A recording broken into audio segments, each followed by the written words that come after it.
Good evening, everyone, and welcome to another episode of Hope and Healing with Christina, where we are restoring hope one heart at a time. I am your host, Christina Nelson, of course, and tonight's conversation is going to encourage so many hearts. I am so sure of it. But first things first, who do we have on tonight? Who do we have on? Let's see. We have Marla. Hey, Marla, how are you, my dear Marla? Hello, how are you? God bless you. Thank you for joining Hope and Healing with Christina. Yvonne. Hello, Yvonne. How you doing, girl? What's up? Hello. Just ask me. Just ask you what? How you doing? God bless you. Your cousin. You here to support your cousin? Awesome. Wonderful. Who else? Hello. That's your blood cousin, Monica. I know that's right. Not the play cousin, right? The blood cousin. God bless you. I'm so glad that everyone is here tonight. I am so happy that everybody joined us tonight. I have a powerful person on that I actually recorded this yesterday, but we're going to watch this together. That's why I'm up here hyping and everything. I'm going to be joining y'all in the chat, and I'm going to chat it up with all of you. We're going to watch this interview, and afterwards we're going to, and I want y'all to comment and join in, and I want you guys to just be like, hey, that's right, girl. I know that's right. Yeah. And let, give us some feedback. And at the end of the day, don't forget to share and like and subscribe to Hope and Healing with Christina. I would so appreciate you helping me out, grow my channel. All right, everybody. All right. So without further ado, I just want to go ahead and play this video, and we are going to enjoy this wonderful, and I mean, when I say wonderful conversation, it was a wonderful conversation. I was acting like I was talking to my big sister or something like that. All right, so let's go ahead and join in right now. Good evening, and welcome to another episode of Hope and Healing with Christina, where we are restoring hope with one heart at a time. And tonight is no different. I'm excited about tonight. We are going to have a very special guest. If you guys remember, Pastor Eric and I had an interview in a magazine called The New Face of MS. And the founder of that digital magazine is my guest tonight. And Monica Tucker is her name. And we are going to have a wonderful conversation. I can't wait to get her on here. I hope everyone is doing well. Don't forget to like and don't forget to share this video right here, in hopes that someone else can be encouraged to be resilient, encouraged to not give up and dreams no matter what is going on in their life.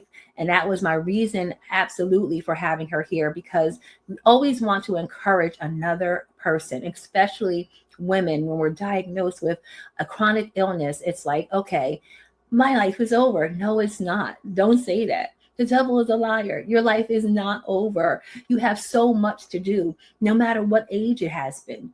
I've been diagnosed for 25 years. And in that 25 years, I had my ups and my downs. But guess what? God has never failed me. And He showed me a greater purpose beyond this. And so let's get into this. I'm going to bring up Ms. Monica Tucker. Everybody give her those virtual hands.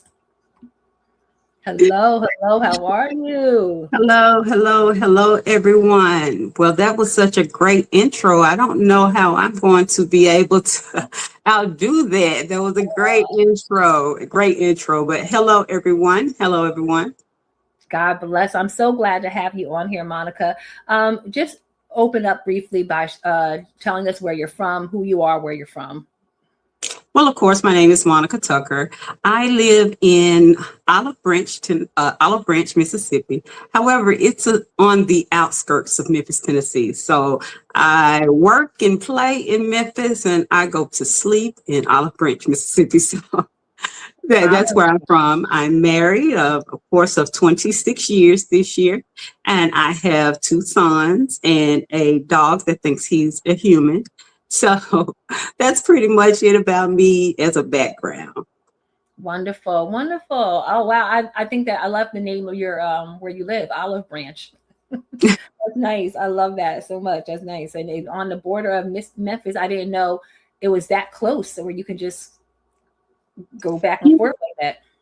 Right. Memphis is like it's called like the Tri-Cities. So we're on the state line of Arkansas. And then we're also on the state line of Mississippi. So we can travel back and forth within 45 minutes to an hour of each state, pretty much. Wonderful. That's awesome. That's it. See, learn something new up on here. Y'all didn't know that. Right. So let's start off with your journey. I always like to start off with your MS journey. When you were diagnosed, what was that moment like for you? Like, what made you say, something's going on? Let me go check this out. Sorry about that. Okay, well, I was first diagnosed in 2017 with relapsing remitting MS. And I started experiencing symptoms pretty much back in 2015. My very first sign was let me make sure I say it right, the Les Hermites sign. And that is when you get an intense burst of pain that goes down your back, through your spine, and to your arms and your legs. So that was one of my very first signs. And I would experience that when I was headed to work most of the time, when you have to rotate your head all the time. And so I noticed it. But at that time, I was working as an analyst. My job was pretty demanding at the time. So, I just dismissed it. I didn't know what it was. I just learned not to hold my head that way and keep it moving, And so that's what I did. And, stress makes the body do a lot of things. And like I said, I was an analyst. It's a very stressful position for me. And during that time, my body was experiencing a lot of symptoms that I just really didn't fully understand. So, and I was also extremely fatigued. And I didn't know what fatigue was at the time. I was just tired times 10. And I would come home and I would just be super tired. And then after that, my left leg started to drag. So that's when I started to say, hey, I don't know what's going on, but I may have to get this checked out. Well, I worked at a medical company at the time, and my manager, she said, go see my neurologist. So she gave me something to do, a task pretty much. So I went to go see him, and, he did a few tests, few x-rays and things like that. And he said, I believe it's a pinched nerve. And so he said, so, ultimately, since you're experiencing all of these signs, I may want to just do a little surgery, do some surgery on you. We can fix it. Well, I was young. I didn't want you to do any surgery in my head, on my neck, or anything like that at the time. So I talked it over with my husband, and I decided to wait. Okay. And then one morning, as I was getting ready to go to work, I went numb from right under my breast to right above my pelvis bone. And so I was just completely numb. I asked him to pinch me, and I couldn't feel anything. So, but I had a deadline to meet at work. So I was headed off to work. Okay. I mean, we do what we have to do. So I was headed off to work. So I got to work, and then I started feeling like a tightness that was going on in that particular area. It just got tight to where I couldn't breathe. And I Yeah. said, I can't breathe. I can't breathe. So I left work and I went to the emergency room. And so at that time, what I didn't know as well is I was experiencing an MS hood at that point. And so I said, okay, I got to the emergency room. I explained all of my symptoms pretty much. And after that, they ran a few tests, ran tests and things. And no, they gave me my discharge papers and told me, okay, we can't find anything, but, they told me to go on ahead and go home. So I went home, and as I was looking through my discharge paperwork, I saw possible MS, see a neurologist. Mm. Possible MS, see a neurologist, but no one said, hey, your symptoms are showing that you may need to go see a neurologist because you Yeah. could possibly have MS. No one said that to me. So I went on about my day, and the symptoms went away. I didn't pursue it because my symptoms went away. Yeah. So I didn't pursue it at that time. And so after that, delay her meet sign, it got gradually worse. And this left leg started dragging to the point where as now I'm tripping. I'm wearing heels at that time. I'm tripping over things, afraid I might fall at work and things like that. And so I said, well, let me go back and visit this neurologist and go ahead and get the pinched nerve surgery. Let's Mhm. do that because this is getting worse. And so he ran some additional tests, listened to all of my symptoms as they had progressed. And once the test results came back, he said, let me walk you around to another doctor. He's going to be able to see you from here. And that's when I was diagnosed with relapsing remitting MS.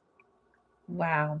I'm still going over the fact that they just gave you your discharge papers with everything in it, but didn't say to you, the patient, like, hey, this is what we think might be happening. You may want to go see Right. a neurologist. Instead, they wrote it for you to go ahead and read later on. I read that in the car on the way home. So when you read something like that, you're like, okay, do I take it seriously? No one ever told me. So, like I said, I didn't take it seriously at the time.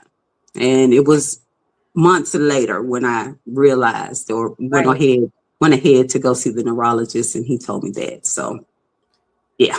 Did you know what MS was, or was it one of those things where you just heard of it? Because by this time, you said 2017, did you? 2017. Yeah. The So, signs and symptoms started around 2015. I was officially okay. diagnosed in 17. Yes. Okay. So you heard of it then. You like, because by that time people are talking about it, I guess. I don't know. Well, in my younger years, I used to do home health. And so at that time, surprisingly, as I reflect back, a lot of my patients had MS at that particular time. So I actually took care of quite a few MS patients. So, and, of course, having that home health background, nursing type of background, read on medical diagnoses Mhm. and things like that. So I knew exactly what multiple sclerosis was. I did. And I had seen it firsthand pretty much. You know what? We have so much in common because when I was younger, before being diagnosed with MS, I was diagnosed in 2001. I worked in a nursing home prior to that, and I also took care of people with MS. So it was kind Hmm. of like when the diagnosis came, it was kind of like I started thinking back how I took care of those Exactly. people. And I Hmm. remember after that being in the hospital, I also still did home health aid. And I have a particular woman who had MS. And I just, for some reason, I just said, I was just diagnosed with MS. And she said, oh God, I wish I wasn't your patient because this is the last thing you need to see. And I was just like, oh my, but it was, Oh, I understand what she was saying. She was, because yeah. she was in the bed, she was in the hospital, and she did. And I said, it is what it is. I'm okay. I mean, I was very newly diagnosed, but pretty much the same thing. I had the MS hug. I didn't know what the heck that was. All I know is Hmm. that when it started getting up closer to my chest, I had nurses that were like, you need to go get that checked out. I worked in the hospital. You need to get that checked out. And I was just like, oh, okay, I'll get that, I'll go get it checked out. Hmm. because it went away. It came back. It went away. And when the diagnosis came, I had a couple of the nurse say, you know, I kind of thought that maybe it could have been that, but we didn't want to scare you. I was like, I wish you would have gave me a heads up. Tell me something. Right, exactly. Tell me something. Tell me what to look out for or something. But, at that time, we were just being the compassionate people that we were, taking care of the person that was in front of us. And, it was my job at that time to, help her get up or help them get up, help Yeah. them move around during the day and things like that, or, get there when physical therapy is leaving and things Mhm, like that. So I saw it firsthand. mhm. I knew what the progression could be when I was, given the diagnosis. Yeah, and that's the thing, right? That's the thing. You kind of Hmm. do, but you didn't want to think, could it get that bad? Could I be in the point where I need someone to come and help me? Like that kind of things. Wow, wow. So those were those were some of the early emotions. Like, what were those early emotions in the early stages? Like, where was your mind going? What were you thinking? Well, it was all over the place because we had seen it firsthand, right? It was all over the place. Like, could that be me?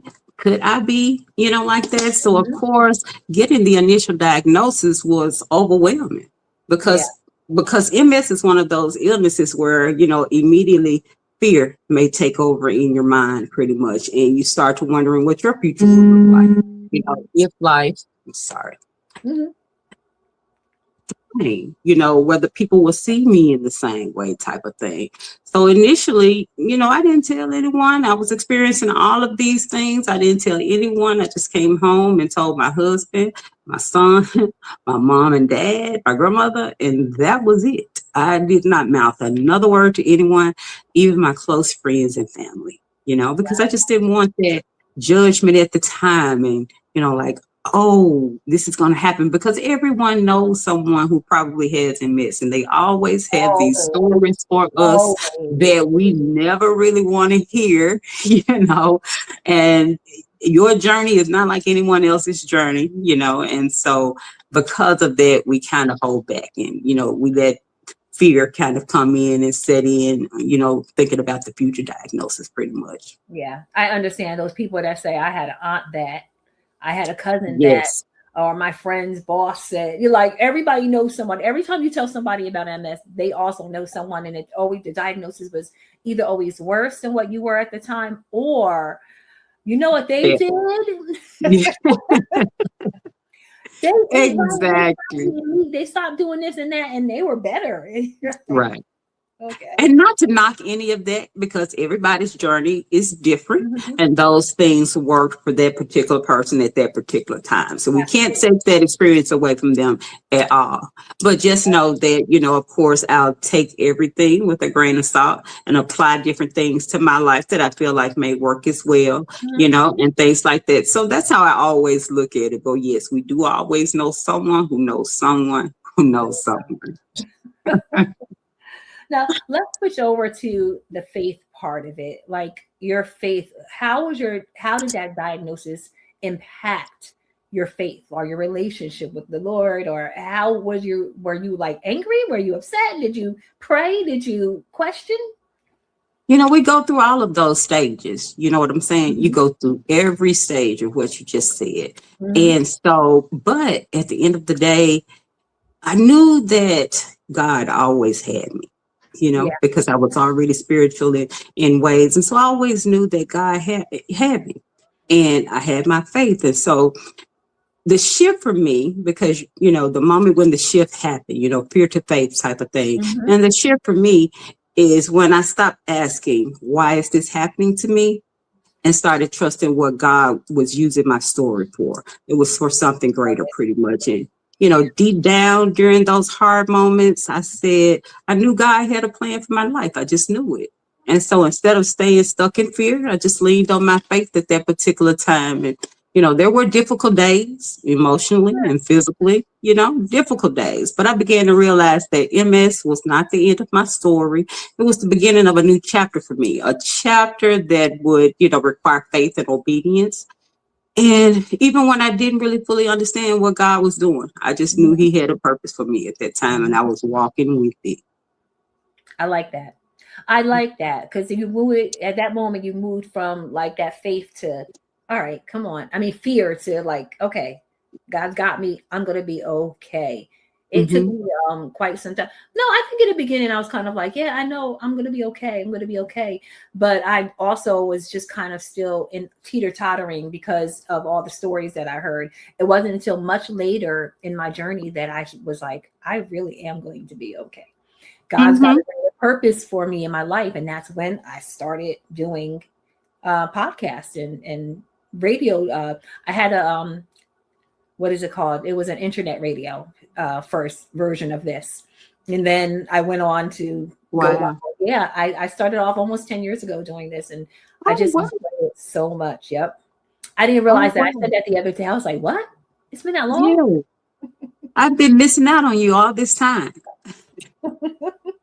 I've got to catch up. I got to catch up. I've been missing out. What have you done? Like, was there certain scriptures that you leaned on, or anything of that nature that, or anything that you did, like prayer or anything that anchored you in that season? Once I got over and I leaned into my faith, that perspective pretty much it changed everything for me. Pretty Mhm. much from going from fear to faith, everything changed. That light bulb went off, and it gave me purpose in the middle of uncertainty. Pretty much, and it reminded me that sometimes God will use the very thing that you never wanted to walk you into your calling and what your purpose is for. Yeah. And, and so for me, prayer became my lifeline. And it definitely helped me mentally, emotionally, helped me be able to deal with, life. And, sometimes when I did not even have the words to pray, I just leaned on worship, just went into worship and things like that. And one Yes. scripture that stands out to me, well, I have three pretty Okay. much. And one is Jeremiah 29:11, for I know the plans I have for you. And because it reminds me that even though my life looks different now, God still has a purpose and a future for me. So I lean in on that one. And of course, heavily on Isaiah 41:10, fear not, for I am with you. Mm-hmm. That's, that really reminds me that I'm not alone in this fight. Yeah. So he's here to help me. He's here to help me day to day. Mm-hmm. And then one of the last one, now this one is very near and dear to me because I have it on my mirror in my bathroom so that I Mm-hmm. can say it every morning and say it every night.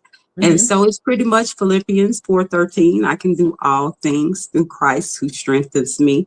Yes, And ma'am. yes, and it just reminds me that strength was never supposed to come from me alone, pretty Mm-hmm. much.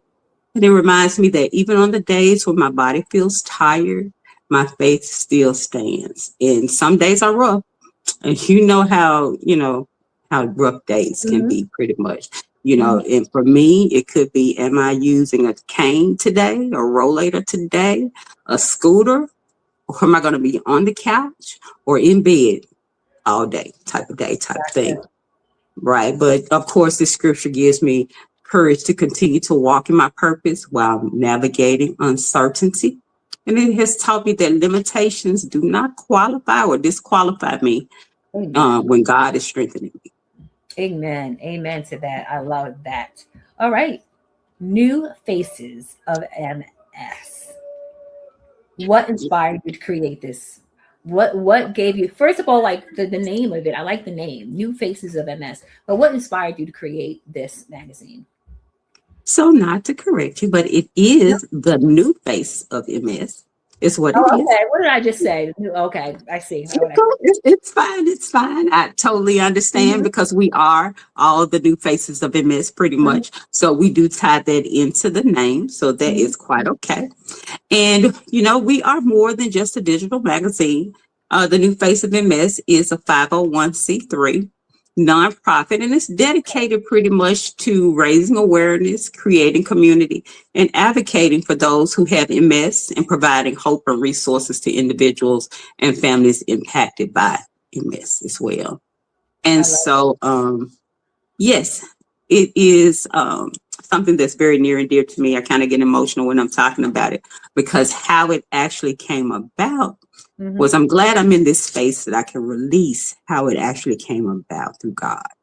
And Okay. so, we also have, before I do that, we also have a subsidiary, and it's called the Disabled Dreamers Network, that we have expanded our mission even further to be able to empower the lives of all individuals with disabilities and have them to continue dreaming and pursuing purpose and fulfilling their lives no matter what changes they may face. And so we just want people to know that the disability does not erase your identity or your gifts or your future, pretty much. I Okay. love it. So we are the new face of MS and the Disabled Dreamers Network. I love that. Mm-hmm. And so at the end of this, you're going to have to give that to me so that I can make sure people know exactly what it lies under the magazine, right? The umbrella. Sure. Because most people see the magazine. It comes out every quarter.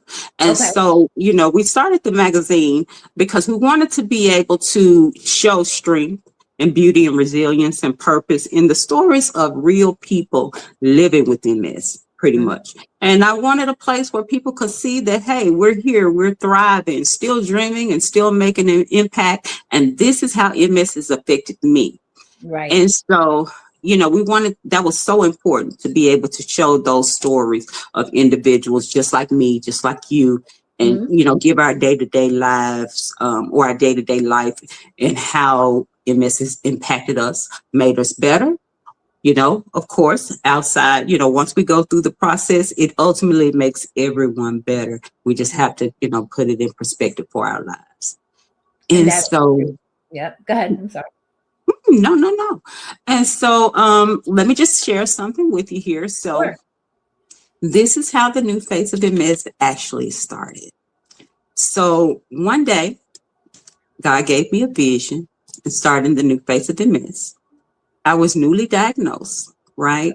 And I was sitting in my car in a parking garage and I was waiting on a doctor's appointment. I was feeling really fatigued because I had real bad fatigue, right? And so not knowing that it was fatigue, like I always say, but I was real tired. And so I looked in the mirror. I looked in the mirror at that particular time and I was searching and I was praying and I was sitting there. And so I took a picture. And at that particular time, I took a selfie of myself. And to this day, I still have that selfie. But, God clearly spoke to me and he said, you are the new face of MS. And I remember saying, I don't want to be. I don't want to be. And I remember him clearly saying, because my emotions took over, tears started to well up in my eyes because I truly meant I didn't want to be the new face of this condition at that particular time. I did not want that. But he said, don't worry, I have a plan for you and others just like you.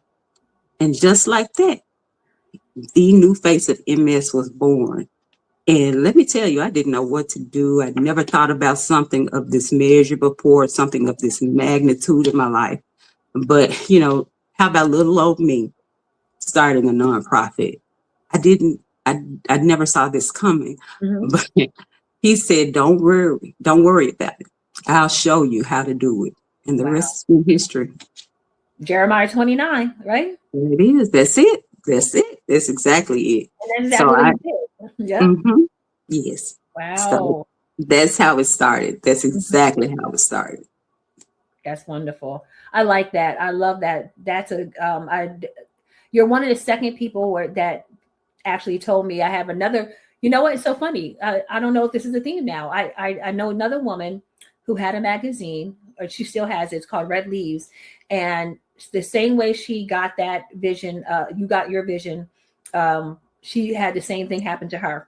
Because I said, where did you get that name? She said, I was driving one day in my car and it's called Red Leaves Production. And she said, and her daughter was experiencing she was diagnosed with MS. Her daughter had cancer and she was going to see her daughter and she just felt some type of way. And then all of a sudden she was on this road where there was a bunch of red leaves falling. And it just saw her like this, like God was with her, and I said, wow. So I'm always interested in how did someone come up with a name, and when I hear the stories and especially the visions and how God he does things so like strategically, you know, he does Yes, things so yes. so like specific to you. Like he knows you and he's I know the plans I have for you, Monica. So here's what we're gonna Hmm. do. Here's what we're going to do. And I tell everyone when I sit down at this computer, anytime I sit down at this computer, like if we're doing the digital magazine, we're trying to get direction for it, maybe it's something that we may not know at that time. God always gives it to me. I just sit at this computer and let Him move my fingers across the keyboard pretty Mhm. much. Mhm. Wonderful. Wow, wow, wow. Do you feel your diagnosis revealed? Well, you practically just answered that. Do you feel it revealed or redirected your purpose? Because what were you doing before this? Like I said before this, I was professional. I was in the analytical field, pretty much project management, things like that. So you That's a project stressful management, job. you know, That's a stressful yes, job. That is very, I know some project managers for the type of work I do, and I'm like, hmm, I will, no, thank you. yeah. So you can just imagine. So I was Mhm. running a team, and pretty much, and so I had to that particular lifestyle had to slow down at some particular Okay. point because it was moving fast. It was Okay. moving fast, but that was my routine. So others may have said, you're moving and shaking all the time. You're moving and moving and moving. I know my mom said that a lot. When do you get time to just be, have time for you? Or when do you have time to just, relax?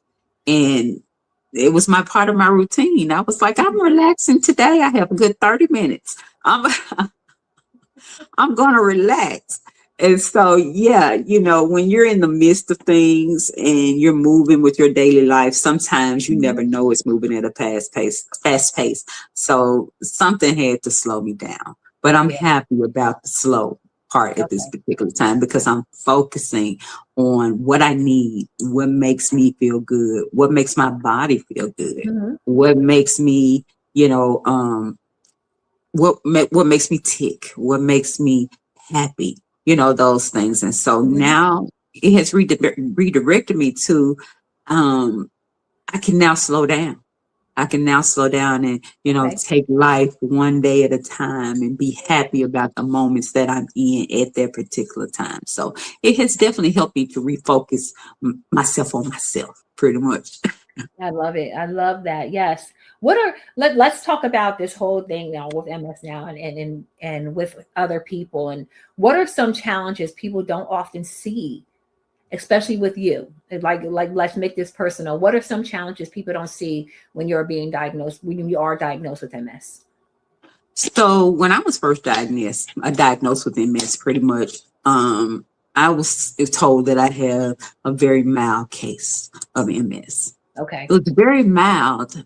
So initially I said, okay, mild. I'm thinking like, okay, I'm doing well, but other symptoms are starting to appear. Different things are starting to happen. So, but you're calling it mild, but I don't feel mild.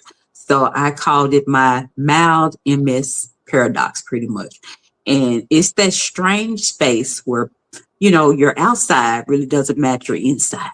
So you know how you look outside and you know how people see you outside, but the struggle is actually going on the inside. Mm, So much so that you're even asking yourself, and people are saying, you don't look sick. And you're questioning, am I? Is mhm. anything wrong with me? Type of thing. And so you start to question that. It's that mild MS paradox pretty much. And your body says, okay, it may be mild, but you may need to slow down as well, type of thing. So Yeah. that, and challenges, the internal fight sometimes happens Mhm. when the cameras are off, you get home and you take that blades off.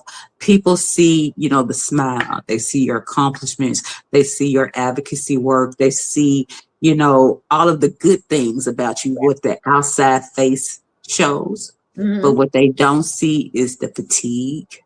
You don't see the pain that we're having, Mhm. uncertainty in the mind, like what's going to happen tomorrow, type of thing, or emotional battles. Sometimes we do experience some emotional battles. Our Yeah. mental health is very important as well, and so it's those battles that are happening behind the scenes that, people don't see through the Mhm. smile, you know. I Yeah. get it. So that I is a get it. challenge. Yeah, that is the challenge. Hmm. People don't understand. And when I was first diagnosed, I was still in my high heels. I was still doing a lot of things that people, when I told them, they were like, "You are? Like, you got that? You don't look sick. You look so good. You look so well." It Right, wasn't until now, right. when I had to start using a cane and all of the other things and the rollator and all that, and then it's like, oh, now it's obvious. Oh, okay, yeah, I see there's something wrong, But Hmm. Hmm. before, and just to touch on women, or whoever was diagnosed with MS who looks so good on the outside, but inside is that battle that no one Right. really knows about or sees. So yeah, I can see that as a challenge. So It's how do you definitely a go ahead? challenge.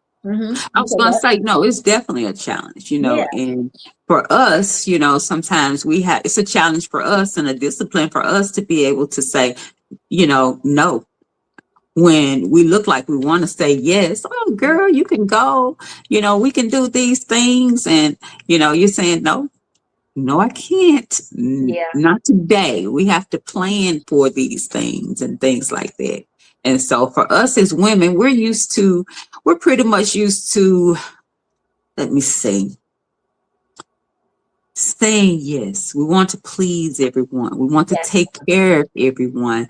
yes, And, we want to be that person when things are happening to us. No one really knows because we're so busy taking care of each other, yep, or yep. taking care of the family and things like that. So it Hmm. could be challenging for us as women, but we have to just be able to, take a little time for ourselves sometime. Always try to carve out just a little bit of time for yourself Always. during the day. Even if you're working and you're still thriving with the condition, be Hmm. sure, learn from me, be sure to take some time out for yourself I and slow down. I like that. I like that. Yep, definitely. So that kind of goes into my next question of what would you say to women who feel like their lives are on hold because of their diagnosis? Because do they put them on, they put it on hold and they say, well, I can't do that. I can't do that anymore. So what would you Hmm. say to that woman who says, I'm on hold right now. I don't know what my purpose is. I don't know what the plans are for me. Hmm. Hmm. Yes, because we all have those types of feelings. Mhm. Not everyone has it together in the beginning. You still have to process everything. You still have to process your emotions and how you're going to feel like, what you're going to feel like. So I would just tell her your diagnosis may have changed your life, but it did not cancel your destiny, pretty Yeah. much. Hmm. So keep moving forward. Keep doing the things that you want to do. Don't be afraid to say no when your body, when you look like you could say yes. I want to, make sure I reiterate that. Hmm. And there's still purpose inside of you, pretty much beauty inside of you. There are still dreams waiting to be fulfilled inside of you. Hmm. Give yourself permission to grieve, Yeah, heal, adjust, and grow, but never believe, the lie that your story is over, that this is it for that's you. right. That's Never believe that. Hmm. mhm. And we're And both then the proof positive, I think. We're proof positive of not giving up and giving into that lie that our lives are over. right, right, right, exactly. And I always want to encourage everyone to share your story. Hmm. And, of course, you can share your story on our website too. I just wanted to be sure I said that. You can Hmm. complete your story form, but your story is very powerful. You just do not know the impact your story can have on someone else who's newly diagnosed, someone who wants to learn from you or learn how you cope with the position, with the not position, but how you cope with the condition and things like that. Your story has the power to change someone else's story. That's Let right. your light shine so people can see the beauty in your life. That is right. That is right. How do you maintain your sense of identity and confidence as a woman living with MS? Oh, that's like a loaded question, right? Isn't it? Isn't it? Right? So, like, do we really, or is that like the smile that we just spoke about that we're like putting on? I know that's like a loaded question, but Mhm. I remind myself daily that MS is something that I live with, but it's not who I am as a person. right? So I always make sure I put my identity first. That's not who I am. It's something that I have, but it's not who I am. And my identity is rooted in God and purpose and the impact that I'm called to make pretty much. So confidence for me pretty much now comes from authenticity. Okay. And so I've learned to embrace every part of my journey, even the difficult parts, and there's strength in vulnerability. I want everyone to be vulnerable. It strengthened that and power in showing up for your true self, you know? And so get a good support system, get a good network of family and friends as someone, diagnosed with MS, get a good network of family and friends, explore MS networks and groups until you find that right one that works for you. And don't be afraid to see mental health professionals. Don't be afraid. Because sometimes you want to share, you can't share everything with friends, you can't share everything with family, but you want a safe space that you can talk and release emotions and stress from your body, because it's our emotions and our stress that we bottle up that causes the storm on the inside of us that other things can happen. So when you talk about things and get things out in the open, you free yourself to begin to heal.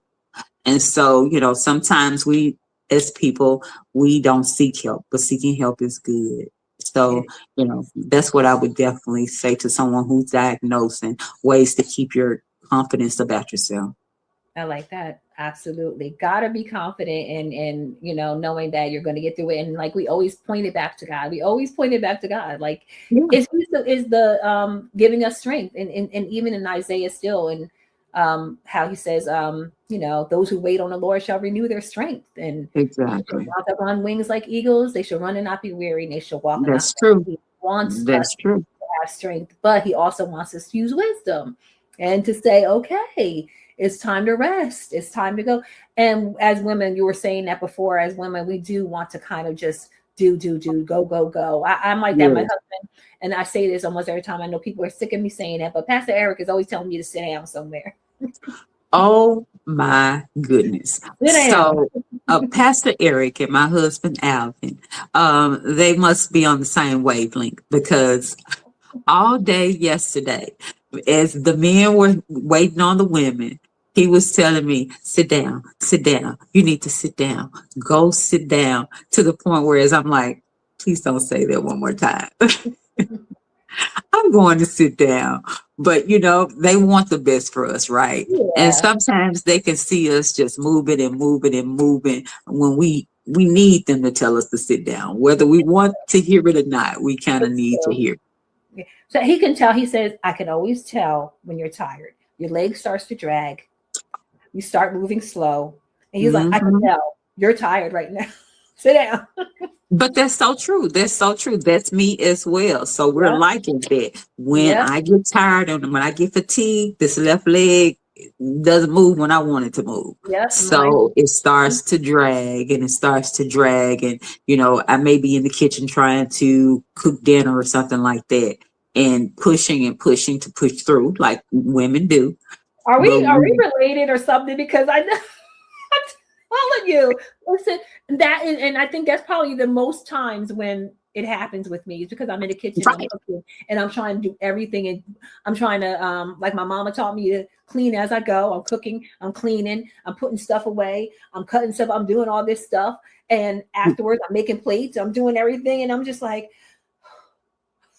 we're related. We're related. I just know that right now. We are truly related. We are kin. I know, because that is exactly me too. I am moving, I am shaking, and I like to clean as I go, so that when we get through eating dinner, I can just put those dishes in the dishwasher and turn it on.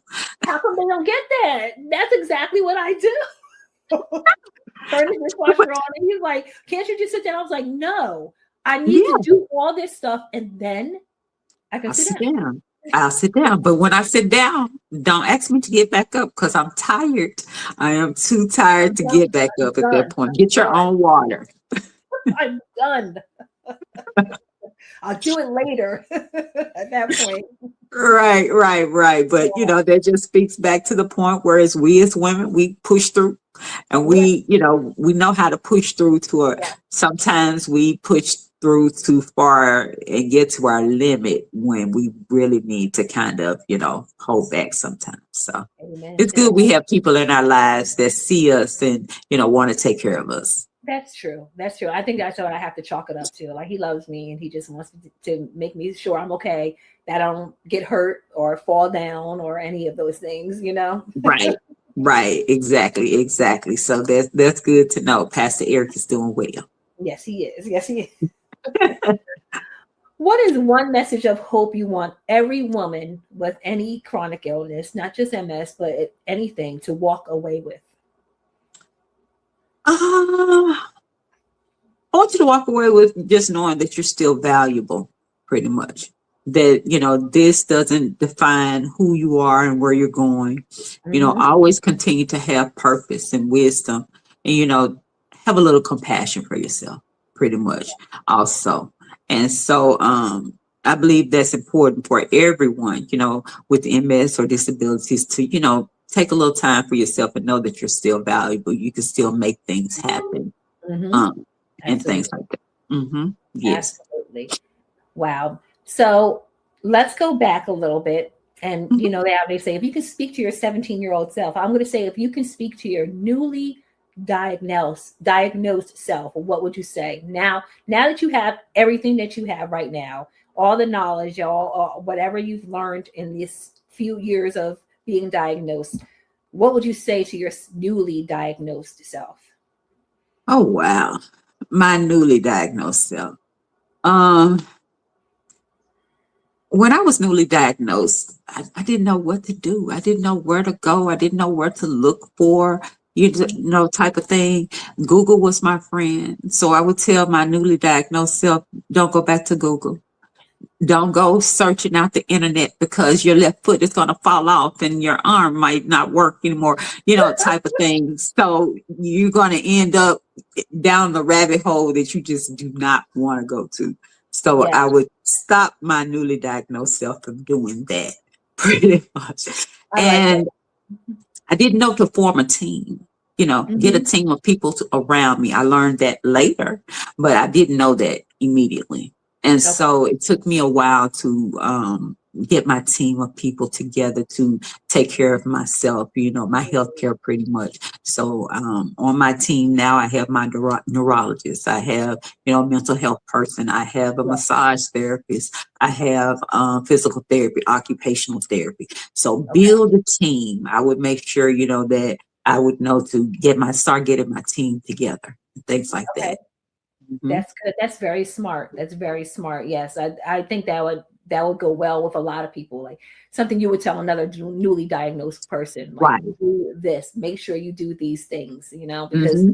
you just don't know. And when it first comes out, I see it on these. There's a lot of Facebook, groups out there now, much Right. more than when I first started out. But there are so many Facebook groups, and the one thing I always see is a new person saying, "I don't know what to do." Right. What am I supposed to expect here? And so that would be a very good thing to tell somebody to start off with.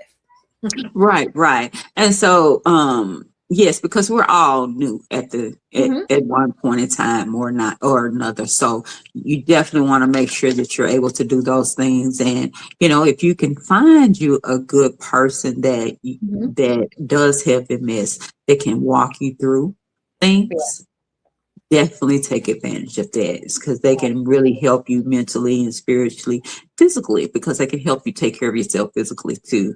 So find you a unique person that can, walk you through life that also has the same disability or MS as well. I agree. I definitely agree. Well, Mhm. Monica, how are people going to connect with you and the new faces of MS? So you can connect with I me. keep saying, I'm sorry. See, I said the new faces, the new face of MS. Ugh. Look, let me just say this right here. The new face of MS was derived because at some point in time, you are the new face of MS. When you Hmm. are first diagnosed, you Yeah, become one of the new faces of MS. Okay. yeah. So Hmm. that's okay if you say that because you are the new face of MS. We are Okay. all the new faces of MS. Hmm. So you can find us online. The website is www.thenewfaceofms.com. So feel free to look there. You can see all about us, and you can, of course, see the past blogs that we have because we do a blog pretty much as well. And the blog has health tips, and it also has individuals who are living with MS, Okay. each different type. And Mhm. so we are a local nonprofit with a global impact. So a lot of our stories that are online come from individuals all over the world. So you can see someone, find someone there with relapsing remitting, primary progressive, secondary progressive. Everyone has shared their stories there. So you may be able to get some insight on how to handle your day to day there. So you can find us online. The digital magazine is there as well. So you can see past issues of those. We do offer a Together We Thrive section as well. And that's where individuals partner with us to be advertised there. We vet the individuals that are there to make sure that they are offering something that someone with MS or disability can utilize. And Okay. so that's on our Together We Thrive. So be sure to take a look there and see what you could take advantage of. And social media, Instagram, let's see, Facebook, TikTok, Threads, all of the above, LinkedIn, you can find us there as the new face of MS on all social media platforms. Wonderful. I'm glad everyone now knows. So now what we're going to do is once this broadcast is over, I'm going to list all of the things she says so you can have an account of where and how you can connect with Monica. That was an amazing that was amazing. I thank God that you said yes, and I'm so glad we had this this interview and time to talk and have a conversation. Like I said, I tend to not want to call them interviews. I like to say we're having a conversation because we did. We just had a conversation, It's just a and conversation. that's it. That's it. Absolutely, and It's just getting a to know other conversation. people, and I like it. It's wonderful. You make it real easy. You make it real easy. Thank you. Thank you so much. Thank you so much. Yes. I just I want to say one thing, Christina, yes. and this is how, of course, I would like people to kind of view me and also view themselves as moving Mhm. forward, if I don't mind. And if I could just leave you with this. And, for me, I'm very strategic. I'm a visionary, and I believe in empowering others. But how you can take that and someone newly diagnosed or someone currently living with MS is just be strategic about your healing. Everybody needs self-care. Don't stop getting your hair done. Don't stop getting your nails done. Do all of the things that make you feel good. Even if you don't have even if you do it with a cane, I'm sorry, a walker, rollator, scooter, whatever, get comfortable with that within yourself. Still do the things that you love to do. And for me, at any given time, someone may see me out with one or all of those things all at the same time, the rollator in the back with the cane on the front on the scooter type of Mhm. thing. So if I want to walk, I can. If I want to, move faster with the rollator, I can. So get comfortable with doing what is good for you. Build your healthcare team. Yeah. Okay. Build your healthcare team like we mentioned before. Yeah. Be a visionary about your future. Don't let your diagnosis define your life. You still have the power to create your best life. See yourself where you want to be, healthy, thriving, growing, and becoming the best version of you, that 2.0 that you can be, and Yes. always be empowering. Use your journey, your lessons, and your strength to help guide someone else through their journey. Because Mhm. when you share your story, you give someone else hope for their own story. Remember this phrase: strategic minds create change, visionary hearts inspire movement, empowering people transforms the world, because your purpose was never meant to be hidden. Just remember that and move forward in your lives. And it's been my pleasure talking with you. And it has been my pleasure talking with you. Thank you so much, Monica Tucker. Thank you. I appreciate everything that you said on today. And I pray everyone, when you finish this podcast, like, share, Send it to your friends. Send it to anyone. Send it to a woman who is struggling today with, what do I do with my life? Send it to Yes. a man. Send it to anyone who says, I've been diagnosed and I don't think I'm worth anything. I don't think I have any value. Send it to someone who needs encouragement today. Okay, everybody? Everybody, God bless you. You have a wonderful, wonderful evening. Thank you for watching Hope and Healing with Christina, where we are restoring hope one heart at a time. God bless. All right, wonderful. Oh my goodness, that was amazing. Were you blessed by that? I hope that you were blessed by that. I loved being on. I loved having Monica on. It was just a pleasure. And as promised, I said that I was going to put up all the ways that you can connect with Monica after the show. I put it up towards the end, but I'm going to put it up again, everyone. Here is her website. It was www.thenewfaceofms.com. And you can find her on Instagram, Facebook, and TikTok with The New Face of MS. So go ahead, reach out, connect to her. Be sure to follow and stay connected, because I saw a couple of people saying they wanted to connect with her. So come on and be connected with her. I saw that she hopped on. So Monica, even my husband would like to connect with you. So come on out and connect with Monica in those different ways. I'll put it up one more time here. Everything is The New Face of MS. The New Face of MS, everybody. Connect with Monica tonight and connect with Hope and Healing with Christina. Don't forget to like and subscribe, everybody. I would so appreciate it. Like and subscribe. Push that little bell right there that you see ding-a-ling, so you can get notifications of when the next show will be and what it's about. I would really so much appreciate it. Thank you, everyone. Once again, God bless you. I appreciate each and every single one of you. I am Christina Nelson. Thank you. Watching Hope and Healing with Christina, where we are restoring hope one heart at a time. God bless you.